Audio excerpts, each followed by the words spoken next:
പെട്ട് ഗൈസ് പെട്ട്. ഗ്ലാസിൻ്റെ വൈൻഡറും പോയി, ഗ്ലാസ് ബുക്കാനും പറ്റില്ല, അതിശക്തമായ മഴ. ഹലോ മച്ചന്മാരെ, ഇന്ന് നല്ലൊരു ദിവസമില്ല. വണ്ടിക്ക് ഒരു പണി കിട്ടി. പണി വേറെ ഒന്നുമില്ല, ഈ മഴ സമയത്ത് തന്നെ ബാക്കിലത്തെ ഗ്ലാസിൻ്റെ പിടി പോയി.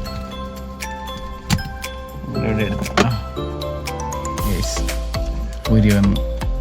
അപ്പോൾ ഇനി നമുക്ക് വർക്ക്ഷോപ്പിൽ തന്നെ പോകണം ഇതൊന്ന് ശരിയാക്കാൻ. പിന്നെ ഒരു ആശ്വാസം എന്ന് പറയാൻ നമ്മളെ ചെറുക്കനുണ്ട്. ആ ചെറുക്കൻ്റെ അടുത്ത് ഏത് സമയത്ത് പോയാലും അവൻ ശരിയാക്കി തരും. അപ്പോൾ നമുക്കിനി അങ്ങോട്ടത്തേക്ക് പോവാം. അതാണ് ഇനി രാവിലെ ഈ മഴയത്ത് സീറ്റെല്ലാം നനഞ്ഞ് ഇനി അതിൻ്റെ ഒരു വിഷമമുണ്ട്. അപ്പോൾ നേരെ അങ്ങോട്ട് പോകാം. ബാ.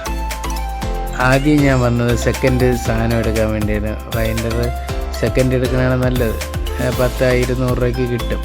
അതുകൊണ്ട് നേരെ നമ്മളെ ശശിയണ്ണൻ്റെ ആക്രി കടയെന്ന് പറയും, ഇവിടെ നെല്ലിമുട എല്ലാവർക്കും അറിയാം. അവിടെ പോയി സാധനം തപ്പി. ഭാഗ്യത്തിന് സാധനം ഉണ്ടായിരുന്നു. പിന്നെ അതും ഫിറ്റ് ചെയ്തു. നല്ല മഴ. പിന്നെ ഇതാ ഈ ഇരിക്കുന്ന ചേട്ടൻ നമ്മളെ നല്ല സഹായിച്ചേട്ടാ. ഈ മഴയത്തും പോയി സാധനം എടുത്തുകൊണ്ട് വന്ന് നമുക്കത് ഊരി തന്ന് എല്ലാം സെറ്റാക്കി തന്നു. അപ്പോൾ മച്ചന്മാരെ അവിടെ നിന്ന് സാധനം വാങ്ങിച്ച് നേരെ ഇറങ്ങി ഇനി നേരെ വർക്ക്ഷോപ്പിലോട്ടാണ് ഗൈസ്. അങ്ങനെ നമ്മൾ വർക്ക്ഷോപ്പിലെത്തി. ഇതാണ് നമ്മൾ വർക്ക്ഷോപ്പ്. AJMR എന്നാണ് വർക്ക്ഷോപ്പിൻ്റെ പേര്. ഇവിടെ ഏറ്റവും കൂടുതൽ പേച്ച് വർക്കാണ് പറഞ്ഞത്. പിന്നെ മെക്കാനിക്കൽ പണികൾ എടുക്കും. നമുക്ക് ഏത് സമയം വിളിച്ചാലും അവൻ വന്ന് ചെയ്തു തരും. ഇതാണ് നമ്മളെ ഓണർ. അങ്ങനെ 20 മിനിറ്റ് കൊണ്ട് പണിയും കഴിഞ്ഞ് ഇനി അടുത്ത് എനിക്ക് സൈറ്റിൽ പോകാൻ സമയമായി.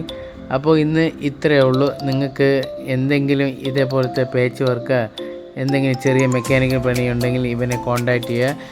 ഞാൻ അവൻ്റെ അക്കൗണ്ട് ഇവിടെ മെൻഷൻ ചെയ്തിരിക്കാം. ഇവൻ്റെ സ്ഥലം വരുന്നത് നമ്മുടെ കാഞ്ഞനോളം ബൈപ്പാസ് റോഡിൽ നിന്ന് സബ് റോഡ് കയറുമ്പോഴാണ്. ഞാൻ ഈ വീഡിയോയിൽ കാണിച്ച് ഇന്ന് ഈ സ്ഥലത്താണ് കേട്ടോ. പിന്നെ എനിക്ക് ഏറ്റവും ഇഷ്ടപ്പെട്ട 2 സാധനം ഇവൻ്റെ കയ്യിലുണ്ട്. ഒന്നെന്ന് വെച്ചാൽ ഈ സെന്നാണ്. എൻ്റെ അമ്മച്ചി ഒരു രക്ഷയില്ലാത്തതാണ്. അവ അത്രയ്ക്ക് നോക്കിക്കൊണ്ടാണ് നടക്കുന്നത്.